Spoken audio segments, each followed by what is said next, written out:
स्वागत है आपका आज के इस खास पॉडकास्ट में। हमारी ये प्रार्थना है कि आप इसके द्वारा आशीषित हों। Praise the Lord. परमेश्वर के भवन में आना, उनकी आराधना करना कितना ही मनोहर है।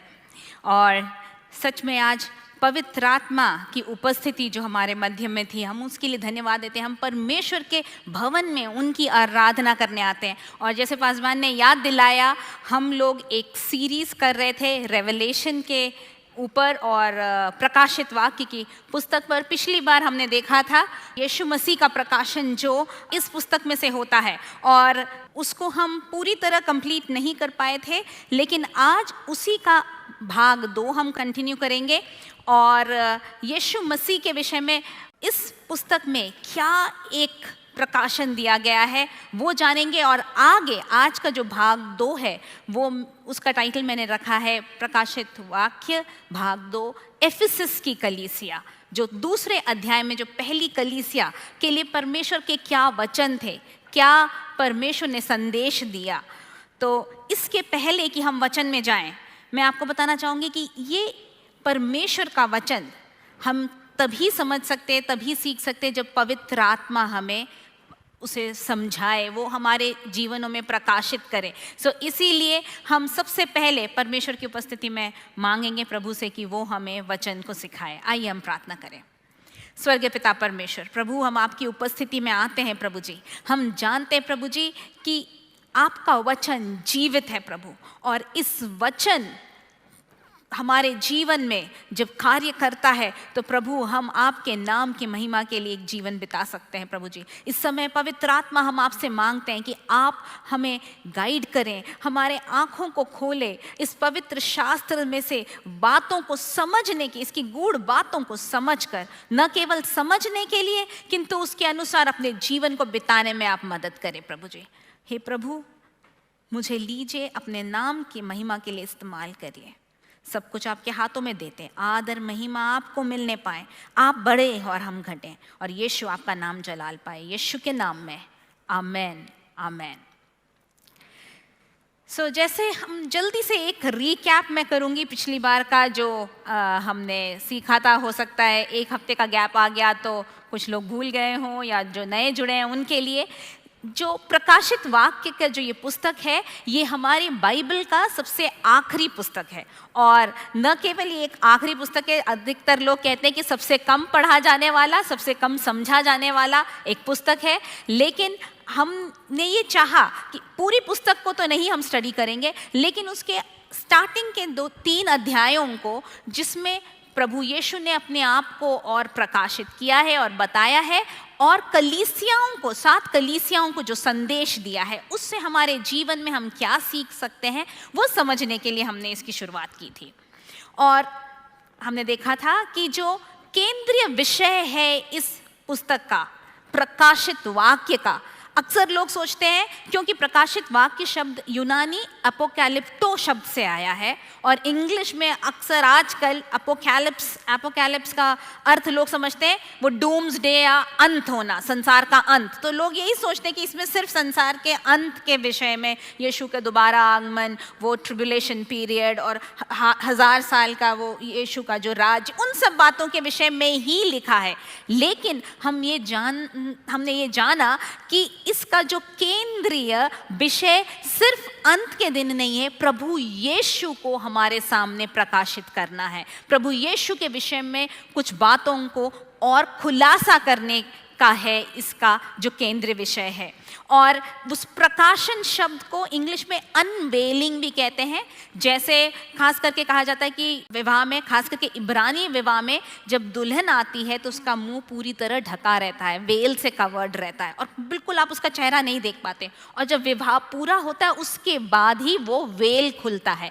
तो ये प्रकाशित वाक्य, ये एक तरह से परमेश्वर वो वेल को उठा रहे हैं, उस पर्दे को उठा रहे हैं कि अंत के दिनों में प्रभु का क्या कार्य है, और प्रभु यीशु के विषय में कुछ बातों को और हमारे सामने अनावरण कर रहे हैं।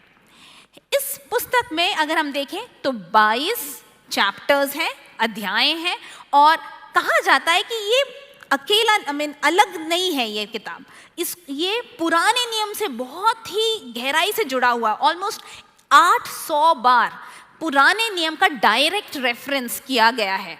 और यदि देखें तो इसमें सिर्फ 400 वर्सेस हैं, तो मतलब हर वर्स में कम से कम 2 बार ऑन एन एवरेज, मैं कह रही हूँ, direct reference to the Old Testament किया गया है। उसके अलावा एक खास बात जो इस पुस्तक में आप देखते हैं वो है 7 नंबर को बहुत बार दोहराया गया। हर चीज 7-7 के ग्रुप में है। आप चाहे वो देखिए 7 कलीसियां हो, 7 तारे हो, 7 तुरही हो, 7 विपत्ति हो, तो ऐसे बहुत सारी 7 के नंबर। और आज हम जब देखेंगे तो बहुत ये 7 रिपीट होते हुए हम देखेंगे। और इसके अलावा हमने पिछली बार क्या देखा था, इसके लेखक कौन है? हमने देखा था प्रभु यीशु ने किसके द्वारा, अपने सबसे चहेते शिष्य यूहन्ना के द्वारा इसको लिखवाया था। यूहन्ना कहाँ था? वो पतमोस के उस द्वीप में था कि अपनी सजा काट रहा था। जैसे अपने भारत में अंग्रेजों के समय में काले पानी की सजा होती थी, उसी तरह वो पद्मोस द्वीप में बेचारे अकेला वहां एक सजा काट रहा था। किंतु उस समय भी परमेश्वर की आत्मा से भरा, और परमेश्वर ने अपना एक बहुत बड़ा प्रकाशन उसको न केवल उसके लिए लेकिन कलीसियाओं के लिए वो दिया। तीसरी बात जो देखी थी इसके साथ जुड़ी हुई, वो ये देखी थी कि ये एक पुस्तक है जहाँ बहुत ही एक्सप्लिसिटली या बहुत ही खुली रूप में एक बात कही गई है कि एक आशीष जुड़ी हुई है। आशीष क्या जुड़ी हुई है? जो इसे पढ़ता है, जो इसे सुनते हैं और जो उसके अनुसार करते हैं। तो ये प्रकाशित वाक्य पहला अध्याय 3 पद में हम देखते हैं, तो ये एक आशीष है। तो हम अगर उसके वचन को सुन रहे हैं और हम उसको पढ़ रहे हैं और उसका पालन करते हैं तो जरूर हमारे जीवन में एक बहुत बड़ी आशीष है।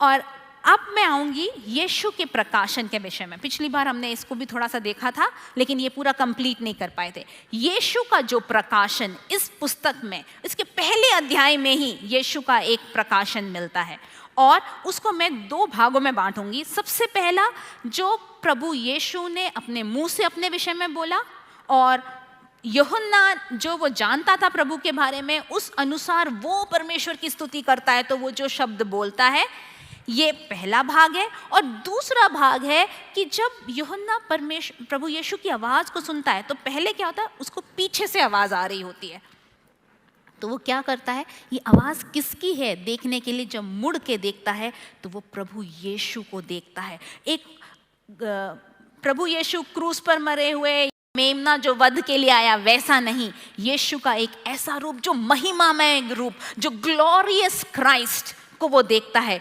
उसका वर्णन 2 प्रकाशन जो हम इसमें से देखेंगे और वो ये है। सबसे पहला जो प्रकाशन जो मैंने बोला कि यीशु के विषय में जो बोला गया वो हमने पिछले बार किया था।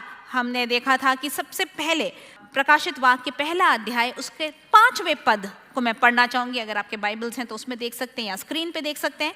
यहाँ लिखा हुआ है, और यीशु मसीह की ओर से जो विश्वास योग्य साक्षी और मरे हुओं में से जी उठने वालों में पहलौटा और पृथ्वी के राजाओं का हाकिम है, तुम्हें अनुग्रह और शांति मिलती रहे, जो हमसे प्रेम रखता है और जिसने अपने लहू के द्वारा हमें पापों से छुड़ाया। सबसे पहली बात क्या कही गई है उसके विषय में, वो विश्वास योग्य साक्षी है। वो विश्वास योग्य है, हम उस पर विश्वास कर सकते हैं, उनकी कही हुई बातों पर विश्वास कर सकते हैं, क्योंकि न केवल उनने बोला लेकिन अपने कार्यों से दिखाया, अपने मृत्यु तक वो आज्ञाकारी रहा, वो रुका नहीं। तो पहली बात थी वो विश्वास योग्य साक्षी है। दूसरी बात जो हमने देखी थी वो मरे हुए में से जी उठने वालों में पहलौटा था, क्योंकि वो मारा गया, गाड़ा गया और जी उठा। बहुत से लोगों को उसने जिलाया था लेकिन उन्होंने मृत्यु पर जय नहीं पाई थी, वो जिलाए गए लेकिन कुछ समय बाद फिर से वो मर गए। लेकिन यीशु वो क्रूस पर मारा गया, वो गाड़ा गया और तीसरे दिन वो जी उठा, उसने मौत पर विजय पाई, और इसलिए वो मरे हुए में से जी उठने वालों में से पहलौटा है। और उसे हम पहलौटा इसलिए भी कहते हैं क्योंकि हम जो उस पर विश्वास करते हैं, हमारे लिए वायदा है कि यदि हम मरे, प्रभु यीशु में हम सोएं, तो जिस दिन वो आएगा, जब बादलों पर आएगा, जो प्रभु में सो गए वो पहले उठा दिए जाएंगे। तो इसीलिए वो उन जिलाए हुए लोगों में से पहलौटा है। तीसरी बात, मैं आपको एक चीज़ बताना भूल गई, मैंने बोला था 7 नंबर बहुत स्पेसिफिक है इसमें। तो ये जो हम यीशु का जो प्रकाशन है, यीशु के विषय में जो हम देखेंगे, दोनों चीज़ें जो उन्होंने कही और दूसरा जो उनका शारीरिक जो अपीयरेंस, जो उन्होंने अपने आप को प्रकट किया, दोनों में आप 7-7 पॉइंट देखेंगे। तो प्रकाशित वाक्य में कहीं कहीं जगह तो बहुत ही क्लियरली 7 तारे, 7 कलीसिया लिखा हुआ है, लेकिन कहीं कहीं लिखा नहीं है। लेकिन आप जब पढ़ेंगे, गिनेंगे ना, तो वहाँ पर भी कहीं ना कहीं से 7 नंबर आता है। तो वही बहुत ही खास बात है कि मनुष्य इतना सोचकर इतना इंट्रिकेटली नहीं लिख सकता, ये परमेश्वर का ही प्लान है, परमेश्वर के द्वारा ही लिखा गया, और ये 7 पूर्णता को दिखाता है, कंप्लीटनेस को दिखाता है। तीसरी बात जो हम इस 5वें पद में ही देखते हैं वो है, वो पृथ्वी के राजाओं का हाकिम है। यीशु स्वयं बोल रहे हैं ये बातें, पृथ्वी के राजाओं का। हम जानते हैं अलग अलग देशों में अलग अलग लोग राज्य करते हैं, हमारे विश्व भर में बहुत लोग हैं जो राज्य करते हैं, लेकिन एक बात याद रखें, उन सब के ऊपर प्रभु परमेश्वर यीशु मसीह वो राज्य करता है। वो है जो इन सब बातों को चलाता है। हाँ, हम हो सकता है कि कई बार सोचे नहीं, हमारे ऑफिस में हमारा बॉस राज्य करता है, परिवार देश में कोई और राज्य करता है, नहीं, लेकिन इन सब के ऊपर वो राज्य करता है। चौथी बात, हमसे प्रेम रखता है और जिसने अपने लहू के द्वारा हमें पापों से छुड़ाया। मैंने जैसे पहले भी कहा, उन्होंने अपने प्राणों को देकर हमें पापों से छुड़ाया। पांचवी बात, बादलों के साथ आने वाला है, उसका वायदा है वो हमें लेने आने वाला है, जल्द आने वाला है। और 7वां पद में ऐसे लिखा है, देखो वो बादलों के साथ आने वाला है और हर एक आंख उसे देखेगी, वरन जिन्होंने उसे बेधा था वे भी उसे देखेंगे और पृथ्वी के सारे कुल उसके कारण छाती पीटेंगे। हाँ, आमीन। जब वो आएगा बादलों पर तो सारा संसार देखेगा और उस समय घुटने टिकेंगे। हमने अभी वो गीत गाया, तू राज्य करे, वही है, वो राज्य करता है। और एक दिन जब वो आएगा, हर एक घुटना टिकेगा। जिन्होंने आज नहीं उसे माना, उस दिन उसको जरूर मानेंगे, कहेंगे कि हाँ, यही राजा है। और छठवीं बात जो हम 8वें पद में देखते हैं, यहाँ लिखा हुआ है, प्रभु परमेश्वर वह जो है, जो था और जो आने वाला है, जो सर्वशक्तिमान है। ये कहता है कि मैं ही अल्फा और ओमेगा हूँ। जो सर्वशक्तिमान है, ही इज ऑलमाइटी, वो सर्वशक्तिमान प्रभु है। और उसका सर्वशक्तिमान का अर्थ क्या है? यहाँ पर हर एक चीज उसके हाथ में, उसके नियंत्रण में है। आपके जीवन में आपको ऐसा लगता होगा ये परिस्थितियां मेरे नियंत्रण के बाहर है, मेरे काबू के बाहर है, हे प्रभु मेरा क्या होगा? आप शायद पुकार रहे होंगे, लेकिन जानिए कि उसके हाथ में है। तो यदि आप मुश्किल से होकर गुजरे तो उस परमेश्वर के पास जाइए जिसके हाथ में हर एक परिस्थिति है, वो नियंत्रित करता है। और आखिरी, अल्फा और ओमेगा, युगानुयुग जीवता, कल, आज और आने वाला है। हमने गाया, कल, आज और सर्वदा यीशु तू ही है खुदा। वही है, वो सर्वव्यापी, उसका कोई आरंभ नहीं, कोई अंत नहीं, वो है हमारा यीशु। तो ये प्रकाशन, ये जो रेवलेशन हम स्टार्टिंग में देखते हैं कि ये वो बातें हैं, जैसे मैंने बोला, प्रभु ने स्वयं अपने विषय में 5वें पद में कही। और उसके बाद जब यूहन्ना उसकी आराधना कर रहा था तो वो महिमा, जो चीज़ें उसने समझी थी, उसके द्वारा वो आराधना करता है। किंतु इसके बाद क्या होता है? प्रकाशित वाक्य 1 अध्याय 12 से 17, इन पदों को मैं जल्दी से पढ़ना चाहूंगी। यहाँ ऐसा लिखा है, और मैंने उसे जो मुझसे बोल रहा था देखने के लिए अपना मुंह फेरा और पीछे घूमकर मैंने सोने की 7 दीवटें देखी और उन दीवटों के बीच में मनुष्य के पुत्र सरीखा एक पुरुष देखा। तो यहाँ पर यूहन्ना क्या कह रहा है? उसके पीछे से आवाज आई थी। और जैसे मैंने कहा, नेचुरल है, हमसे कोई एकदम से पीछे से आवाज आएगी तो हम क्या करते हैं? मुड़ के देखते हैं। यूहन्ना ने मुड़ के देखा तो क्या देखा? 7 दीवटें या कैंडल स्टैंड्स, कैंडल स्टिक्स जो कहते हैं। और उन दीवटों के बीच में कोई खड़ा था। कौन था वो? कहता है मनुष्य का पुत्र या यीशु के समान कोई था। और जब वो उसको देखता है, पहले उसके कपड़ों के बारे में बताता है, जो पांव तक का वस्त्र पहने और छाती पर सुनहला पटुका बांधे हुए था। ये पांव तक का वस्त्र और छाती पे पटुका, ये उस जमाने में क्या याजक पहना करते थे, पूरे लंबा चोगा जैसा, और उनके यहाँ पर पटुका रहता था। यीशु हमारा याजक है, महायाजक है, जो मेल्कीजेदेक के उस वचन कहता है उस लीनिएज से आया है। तो यीशु एक महायाजक के रूप में उसके बीच में खड़ा है, और उसके आगे अब हम देखेंगे उनका एक विवरण, जो उनके शारीरिक एक विवरण। हम यूजुअली यीशु मसीह के विषय में जब सोचते तो क्या सोचते हैं? अक्सर लोग सोचते हैं, हम कहीं भी देखते हैं क्रॉस पर चढ़ा हुआ यीशु दिखता है। क्रिसमस टाइम पे हर जगह क्रिब में एक बेबी जीसस को रखा जाता है जो पैदा हुआ था, या पिक्चर्स में देखते हैं यीशु जो खटखटा रहा है हमारे दिल के दरवाजे पर। और हम हमेशा एक बहुत ही आंखें जो करुणा और दया से भरी है, या जो कष्ट में, दर्द में, पीड़ा सहने वाला प्रभु देखते हैं। लेकिन जो यहाँ पर प्रकाशन यीशु यूहन्ना को देता है वो उससे बिल्कुल अलग है, बहुत ही अलग एक प्रकाशन देखते हैं। और आइए 14 से 17 के पदों को हम पढ़ेंगे। उसके सिर और बाल श्वेत ऊन वाले वरन पाले कैसे उज्जवल थे, और उसकी आंखें आग की ज्वाला की नाई थी, और उसके पांव उत्तम पीतल के समान थे जो मानो भट्टी में तपाए गए हों, और उसका शब्द बहुत जल के शब्द की नाई था। और वह अपने दाहिने हाथ में 7 तारे लिए हुए था, और उसके मुख में चोखी दोधारी तलवार निकलती थी, और उसका मुंह ऐसा प्रज्वलित था जैसा सूर्य कड़ी धूप के समय चमकता है। जब मैंने उसे देखा तो उसके पैरों पर मुर्दा सा गिर पड़ा, और उसने मुझ पर अपना दाहिना हाथ रखकर ये कहा कि मत डर, मैं प्रथम और अंतिम और जीवता हूँ। यहाँ जो हम यीशु के विषय में जो डिस्क्रिप्शन देखते हैं, जो उनका विवरण देखते हैं, जो हमने अभी तक इतना क्लियर नहीं देखा था। प्रकाशित वाक्य में ऐसा एक प्रकाशन यीशु का, वो वध होने वाला मेमना नहीं उस समय, लेकिन वो राजा है जो राज्य कर रहा है। आज वो सर्वशक्तिमान के दाहिने ओर बैठकर आपके लिए और मेरे लिए बिछुआई कर रहा है। वो परमेश्वर है जो महिमामय है, जो प्रथम और अंतिम और जीवता है। अगर हम इनके इस डिस्क्रिप्शन को देखेंगे तो इसमें से भी 7 बातें निकल के आती हैं, और जल्दी से मैं इन बातों को आपके साथ बांटना चाहूंगी।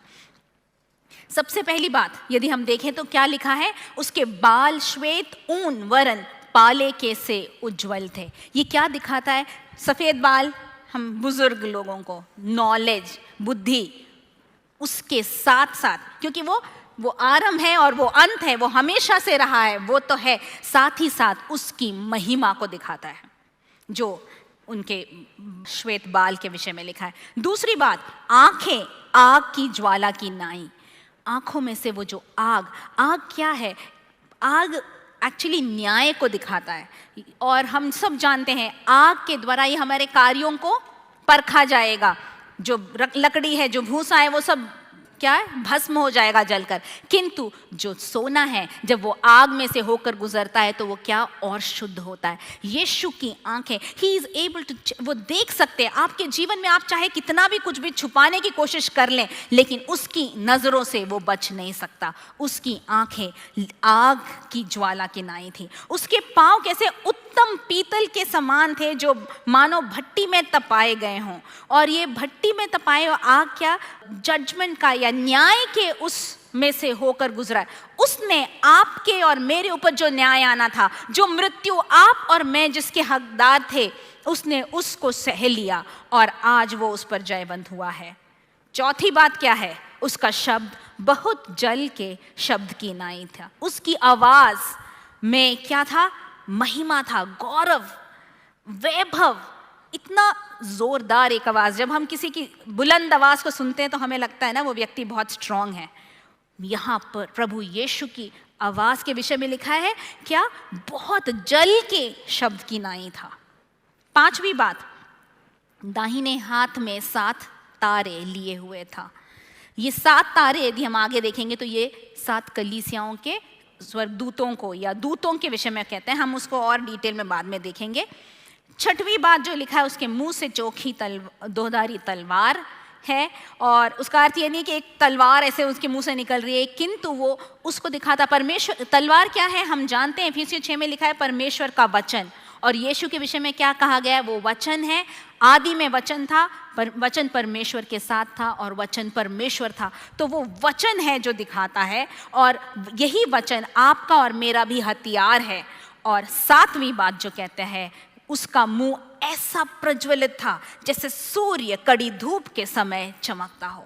वो महिमा आप जिसको देख भी नहीं सकते। हम कई बार सोचते हैं कि यीशु सिर्फ प्रेम करने वाला, सिर्फ दया करने वाला, लेकिन याद रखे जैसे इब्रानियों की पत्री में लिखा हुआ 12:29 में कि our God is a consuming fire, वो आग है जो सब चीज़ों को भस्म करता है। किंतु यदि हम उसके उपस्थिति में आते हैं और अपने आप को समर्पित करते हैं तो वो हमारे अंदर की सब अपवित्रता को निकाल देता है और अपनी धार्मिकता से हमें कवर करता है। तो ये था जो हमने देखा यीशु मसीह के जो रेवलेशन के बारे में या प्रकाशन के बारे में। और इसके बाद जब पहला अध्याय इस चीज़ के साथ ख़त्म होता है, यीशु यहाँ पर अपने एक संदेश को लेके आए हैं। किसके लिए? कलीसियाओं के लिए। यहाँ पर भी 7 कलीसियाओं को हम देखते हैं, 7 चर्चेस। और इन 7 कलीसियाओं के लिए जो बातें कही गई है, यदि हम देखें तो ये 7 कलीसियाँ कौन सी कलीसियाँ? उस ज़माने की एशिया, जो हमारे आज के एशिया से मत कंपेयर करिए, उस ज़माने में जिसको एशिया कहा जाता था, आज का टर्की, जो टर्की के 7 कलीसियाओं के नाम लिखी गई आवाज़ है या जो संदेश कह सकते हैं। लेकिन इस इधर भी जो 7 का एक बहुत बड़ा सिग्निफिकेंस है। मैंने कहा था ना 7 हमेशा दोहराया जाता है। तो यहाँ पर यदि आप देखेंगे तो किसको लिखा गया है? वचन में लिखा गया है कि जो दूत हैं, कलीसिया के दूत हैं, 7 दूतों को लिखा गया है। और यदि हम आखिरी अध्याय, पहले अध्याय के आखिरी पद को पढ़ें तो वहाँ पर 2 बातें गई हैं। 7 तारों के विषय में लिखा गया और 7 दीवट। हमने देखा था ना यीशु कहाँ खड़े थे? 7 तारे अपने हाथों में लिए हुए थे और 7 दीवटों के बीच में। वो 7 तारे एक्चुअली दूत हैं या मैसेंजर्स हैं या अगुए हैं या चरवाहे हैं उन कलीसियाओं के। और वो जो दीवट था, जो 7 दीवट थे, वो दिखाते 7 कलीसियाओं को। तो सबसे पहली कलीसिया दूसरे अध्याय को यदि हम देखेंगे तो सबसे पहली कलीसिया यहाँ पर जो है एफिसस की कलीसिया है। अब इसके पहले कि हम उसमें डिटेल में जाए, मैं आपको बताना जो 7 का एक कनेक्शन था। ये 7 कलीसियाएं न केवल उस समय की उन कलीसियाओं को दिखाते हैं, किंतु इसका एक और मीनिंग है। जैसे इनकी हर एक कलीसिया में से 4 एप्लीकेशंस निकलती हैं। सबसे पहले जो कलीसिया के लिए वचन बोला गया था, एक लोकल एप्लीकेशन, वहाँ के उस जगह के उस स्थानीय कलीसिया के लिए एक एप्लीकेशन है, के लिए कुछ संदेश था। दूसरा क्या है? एक जनरल, हम सभी के लिए सामान्य एक संदेश उसमें छुपा हुआ है। तीसरा एक व्यक्तिगत पर्सनल मैसेज है उसमें। और चौथा है एक प्रॉफिटिक या भविष्यवाणी उसमें है जो हमें समझना है। ओके, तो इसमें जो 7 कलीसियाएं हैं जिनके नाम अलग अलग ये संदेश गए हैं, उसमें से यदि हम देखें तो ये 7 कलीसियाएं, जैसे मैंने बोला, एक प्रॉफिटिक मैसेज भी है। न केवल उस समय के 7 कलीसियाओं के लिए है, लेकिन हमारे चर्च हिस्ट्री जो है, कलीसिया की शुरुआत कब हुई थी? कब हुई थी कलीसिया की शुरुआत? पेंतिकुस्त के दिन, 2000 साल पहले पेंतिकुस्त के दिन जब पवित्र आत्मा आई थी, और आज लगभग उसको कितने 2000 साल पूरे हो चुके। तो ये 7 कलीसियाएं उस 2000 ईयर्स के पीरियड को दिखाते हैं, अलग अलग उसको दिखाते हैं। फॉर एग्जाम्पल एफिसस की जो कलीसिया है वो क्या एक हमारे उस जमाने अपोस्टोलिक चर्च को दिखाता है। उस समय कलीसिया के लीडर्स कौन थे? अगुवे कौन थे? प्रेरित थे। ज्यादातर प्रेरितों ने ही जाकर अलग अलग जगह कलीसियाओं का आरंभ किया था। तो वो पहली जो कलीसिया एफिसस जो है वो एक बिल्कुल एक मॉडल कलीसिया, एक जिसको हम स्टडी कर सकते हैं, सबसे बेस्ट जो चीजें हैं वैसी एक कलीसिया थी। दूसरी कलीसिया जो स्मिरना है वो उस काल को दिखाते हैं जब एकदम से सताव शुरू हो गया था। पहले तो प्रेरित लोग जब खत्म, उनके डेथ हो गई, उसके बाद उनमें से सभी लोग किसी ना किसी सताव के कारण ही मारे गए, और उसके बाद कलीसिया पर बहुत बड़ा सताव आया। तो स्मिरना की कलीसिया क्या दिखाती है? वो सताव को दिखाती है। परगमम की कलीसिया दुनियादारी, जैसे सताव का वो समय खत्म हुआ तो क्या हुआ, एकदम से राजा महाराजाओं ने मसीह को ग्रहण किया, और उसके साथ क्या हुआ, स्टेट रिलीजन बन गया। जब राजा उस यीशु को मान रहे हैं तो हम भी, तो क्या लोगों ने यीशु पर ढंग से विश्वास नहीं किया, लेकिन कलीसिया के अंदर दुनियादारी घुस आई। तो ऐसे हर एक कलीसिया एक पीरियड को दिखाती है, जो हम जैसे एक एक कलीसिया को पढ़ेंगे मैं आपको ये बताती जाऊंगी। तो साथ ही साथ ये जो 7 कलीसियाएं न केवल एक एक टाइम को दिखाते हैं, एक और चीज़ के साथ इसका रिश्ता है। यदि आपको याद है, प्रेरितों के काम उसके 6वें अध्याय में क्या हुआ था, जो पहली कलीसिया जो प्रेरितों ने आरंभ की थी यरूशलेम में, क्या हुआ था, बहुत से दूसरे लोग भी प्रभु में आए, और उन्होंने क्या बोला, जो अन्य जाति थे वो बोलने लगे कि हमारी विधवाओं का देखरेख नहीं हो रहा है। और तब जो प्रेरित थे वो बोलते हैं कि यदि हम प्रचार करने को छोड़कर इन सब बातों में, एडमिनिस्ट्रेटिव वर्क में जाने लगेंगे तो नहीं चलेगा। उन्होंने क्या किया था, 7 लोगों को चुना जो पवित्र आत्मा से भरे हुए थे, इसमें एक स्तिफनुस भी था। तो उस तरह 7 लोगों को चुना गया, और इन कलीसियाओं का एक रिलेशन उस 7 जो लोग चुने गए थे उनसे भी है। तो आप देखेंगे कि ये 7 चर्चेस आर कनेक्टेड, कहीं ना कहीं जुड़े हुए हैं वचन में। और अब हम आते हैं एफेसस की कलीसिया में। हर एक कलीसिया का जो संदेश है वो भी 7 में डिवाइडेड है, 7 बातें बताई गई हैं। सबसे पहले क्या बताया जाता है, कलीसिया किसको संबोधित है, या कलीसिया का नाम, ऐसे शुरुआत होती है मैसेज की। फिर यीशु अपना एक प्रकाशन देते हैं। तीसरा, यीशु उनकी कुछ अच्छाइयों को बताते हैं कि ये अच्छा है, ये भला है। उसके बाद चौथी बात है, उनमें जो कमियां हैं और बुराइयां बताते हैं। इसके बाद वो उनको प्रोत्साहन देते हैं। चौथी बात क्या था, कुछ प्रोत्साहन के शब्द लिखते हैं। 5वीं बात प्रोत्साहन के और या प्रबोधन की बातें लिखते हैं। 6वीं पुरस्कार या जो प्रतिफल उन्हें मिलेगा, और 7वीं बात जो आज्ञा उन्होंने दी है। अभी आप इस बात को शायद समझ नहीं पाएंगे, लेकिन जैसे मैं ये एक चर्च के बारे में आपको बताऊंगी तो आप समझ पाएंगे। एफेसस की जो कलीसिया, एफेसस शहर के बारे में अगर जाने तो ये एक बहुत बड़ा शहर था उस जमाने का, और ये समुद्र तट पर था, सी पोर्ट था, और इसलिए वहाँ बहुत बिजनेस होता था, बहुत अन्य जातियों का गढ़ था। वहाँ पर बहुत से मंदिर थे। यदि आपको 7 wonders of the ancient world पता है तो एक फेमस टेम्पल था वहाँ पर, एक मंदिर था, temple of Diana, goddess Diana, जो वन ऑफ द 7 वंडर्स में से है। तो ये एक बहुत ही अमीर, बहुत ही इन्फ्लुएंशियल एक सिटी था। और इधर की जो कलीसिया जो एस्टैब्लिश की गई थी, एफेसस की कलीसिया कैसे स्थापित हुई थी, यदि आप प्रेरितों के काम उसका 18 अध्याय से 20वां अध्याय घर जाकर ज़रूर पढ़ें। जो ऑनलाइन देख रहे हैं आप भी घर पे ज़रूर पढ़ें, तो आप देखेंगे कि अपोलोस जो था वो वहाँ पर सबसे पहले आकर प्रचार करता है। लेकिन अपोलोस क्या बपतिस्मा यूहन्ना की बपतिस्मा को दे रहा था, वो मन फिराव की बपतिस्मा को, यूहन्ना की बपतिस्मा को दे रहा था, लेकिन उसे यीशु के विषय में नहीं मालूम था। तब अक्विला और प्रिसिल्ला वहाँ आते हैं और वे उसे और समझाते हैं, और वो वचन की और गहराई को जानता है।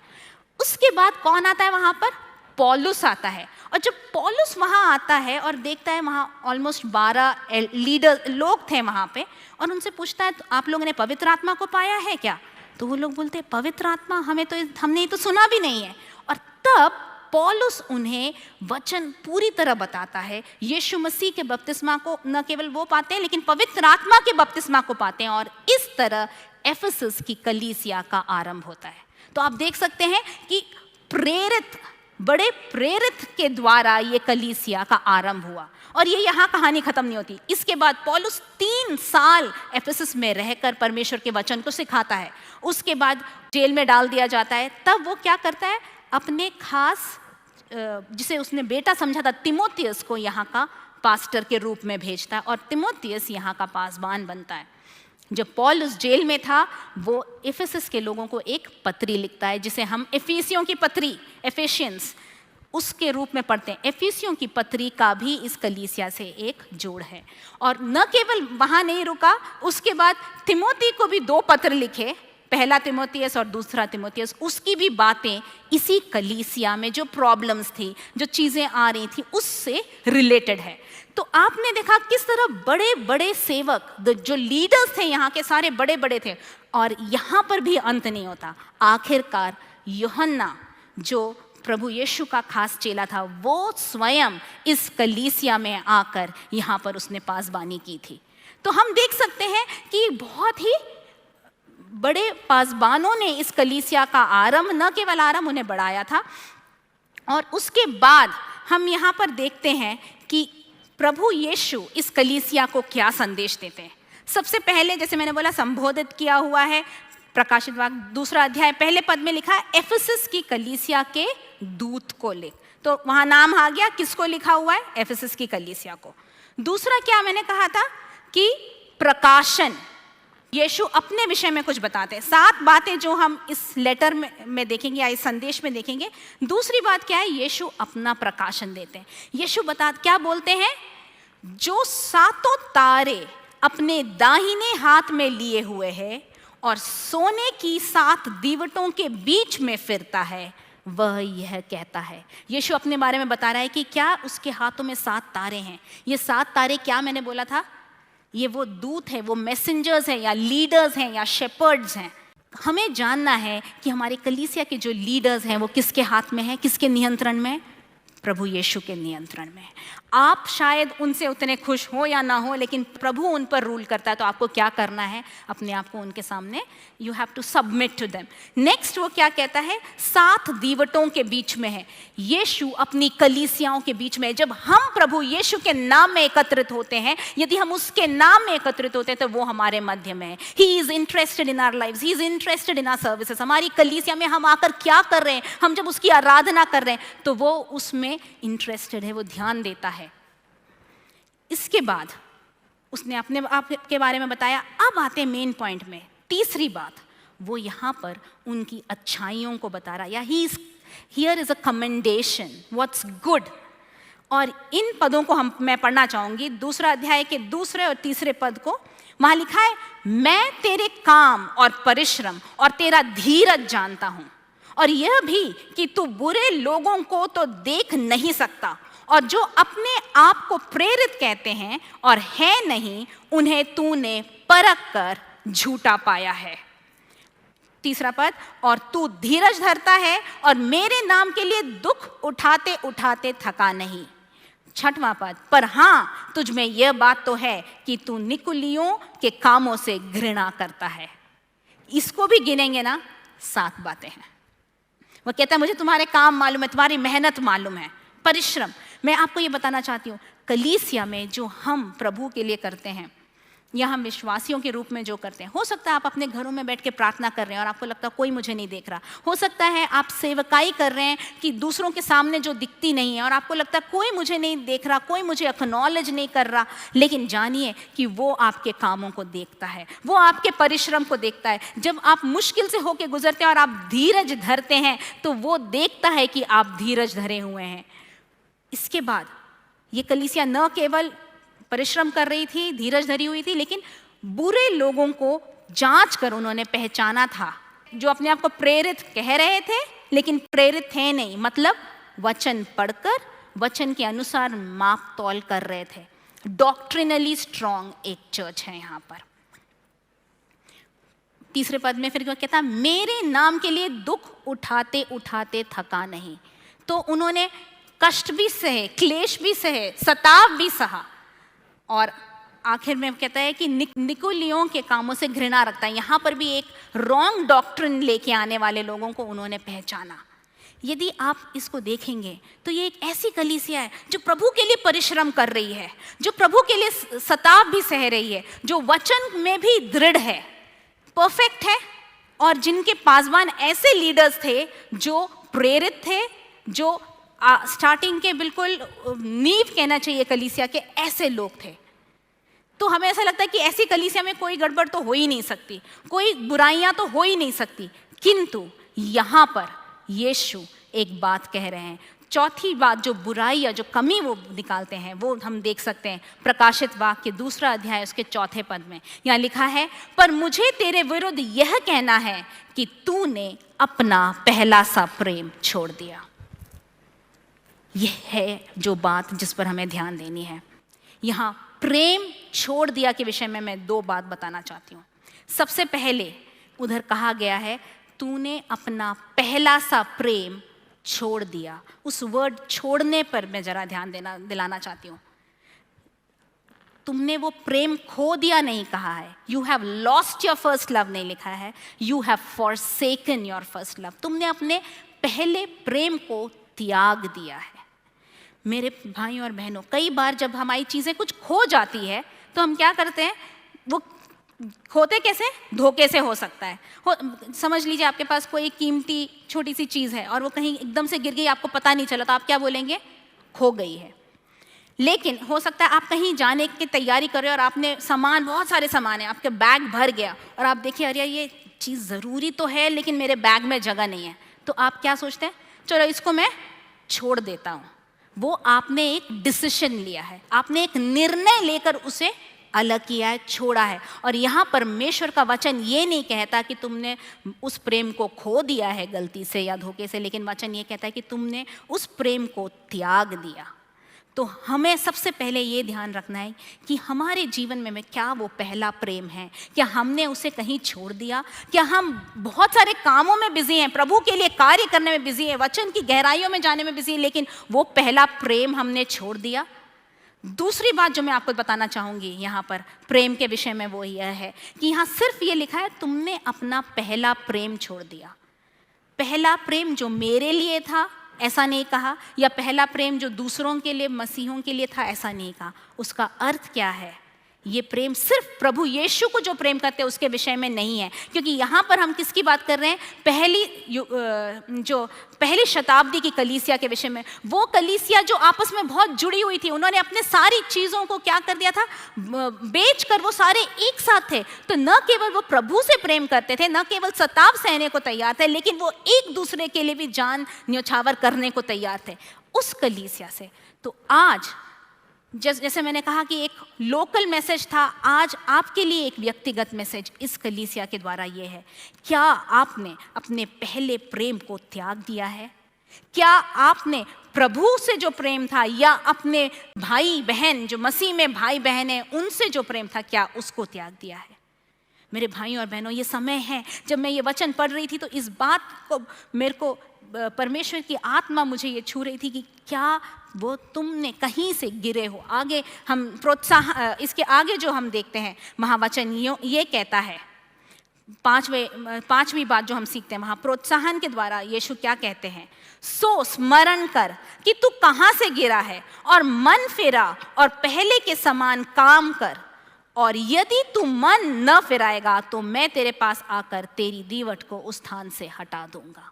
यहाँ पर यीशु उनको क्या प्रबोधन दे रहे हैं, अपने आप को जांचो। और उसके बाद 3 चीजें वो कह रहे हैं वहां पर, 3 अंग्रेजी के 3 R's मैं बोलूंगी, रिमेंबर, रिपेंट एंड रिटर्न।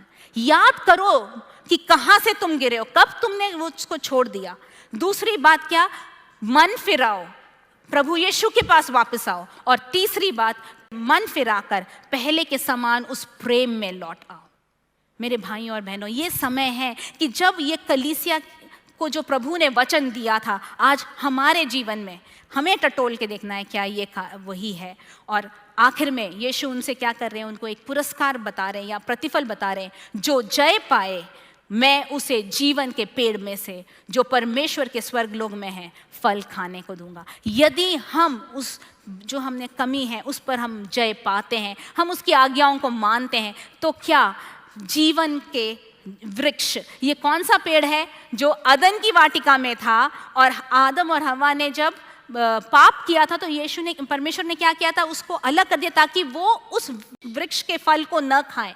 वो आदि में जो हमने खो दिया वही आशीषें यीशु में हमें मिलती है। लेकिन वचन क्या कहता है, जो जय पाए, जो अपने आप को जांचे, मन फिराए और वापस आए और जय पाए, वो ये फल को पाएगा। और आखिरकार जो बड़ी आज्ञा वो अंत में वो यहाँ देता है कि यदि तूने मन न फिराया तो मैं तेरे पास आकर तेरी दीवट को उस स्थान से हटा दूंगा। अर्थात उस कलीसिया, दीवट क्या दिखाती है? कलीसिया को खत्म, वो नाश हो जाएगी। यदि कलीसिया के लोग प्रभु के पास वापस नहीं आते हैं तो भले ही हम एक फिजिकली एक कलीसिया के रूप में रहेंगे, प्रभु के सामने हम वो कलीसिया नहीं रहेंगे। और आखिरकार वो कहता है 7वें पद में, जिसके कान हो वो सुन ले कि आत्मा कलीसियाओं से क्या कहता है। मेरे भाइयों और बहनों, मैं यहाँ पर ख़त्म करना चाहूँगी। परमेश्वर का वचन आज आप सभी के पास यही आता है। क्या हम एफेसस की कलीसिया की तरह सारे कार्य कर रहे हैं, वचन प्रचार कर रहे हैं, दुख सह रहे हैं, और यीशु हम सोच बहुत मन ही मन खुश हो रहे हैं कि हम बहुत बड़ी मिनिस्ट्री कर रहे हैं, किंतु उस पहले प्रेम से दूर हो गए? यदि ऐसा है तो ये समय है हमें याद करना है हम कहाँ से गिरे, वापस लौटना है, और मन फिराना है और वापस लौटना है। आइए हम अपनी आँखों को बंद करें और मैं चाहूँगी ये समय आप प्रभु की उपस्थिति में स्वयं बिताएं। प्रभु से पूछे, प्रभु मैं जो पहले प्रेम से अलग हो गया हूँ या हो गई हूँ आपके लिए और मेरे भाई बहनों के प्रति। अपने आँखों को बंद करते हुए, अपने आप को समर्पित करते हुए, प्रभु मैं अपने आप को समर्पित करती हूँ या करता हूँ, मैं उस प्रेम में वापस आना चाहता हूँ। ये ना हो कि मैं सब कुछ इस सांसारिक तौर पे करूं, किंतु आपके आने पर मैं आपसे सुनूं कि मैं तुझे जानता भी नहीं। मुझे अपने प्रेम में वापस लिया। हालेलुया। प्रेम पिता परमेश्वर, प्रभु हर एक व्यक्ति आज जो आपकी आवाज़ को अपने घरों से सुन रहे हैं और यहाँ सुन रहे हैं प्रभु जी, उनको आपके चरणों में लाना चाहती हूँ प्रभु जी। प्रभु जिस तरह आपने एफेसस की कलीसिया को, प्रभु उनके आपने सब कार्यों को देखा है, आप उससे खुश हैं, किंतु उससे पूर्णतः खुश नहीं है, क्योंकि वो काफ़ी नहीं है। जब तक हम में वो पहला प्रेम नहीं प्रभु जी, हम उस योग्य नहीं प्रभु जी। हर एक को आपके हाथों में समर्पित करते, अपने आप को समर्पित करते, हमें उस पहले प्रेम में लौट आने में मदद कर, हम वापस लौटने पाए प्रभु जी, न केवल आपसे लेकिन अपने सहविश्वासियों से, ताकि हम आपके नाम की महिमा के लिए इस्तेमाल हो सके। हालेलुया। पवित्र आत्मा आइए हमारे जीवन में कार्य करिए, यीशु के नाम में आमेन और आमेन।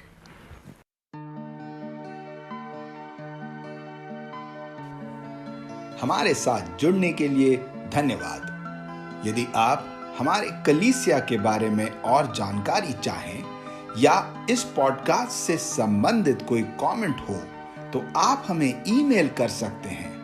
हमारा ईमेल आईडी है info@newlifeag.in। अगर आपको हमारा ये पॉडकास्ट अच्छा लगा हो तो इसे लाइक करें और अपने मित्रों के साथ शेयर करें। प्रभु आपको आशीषित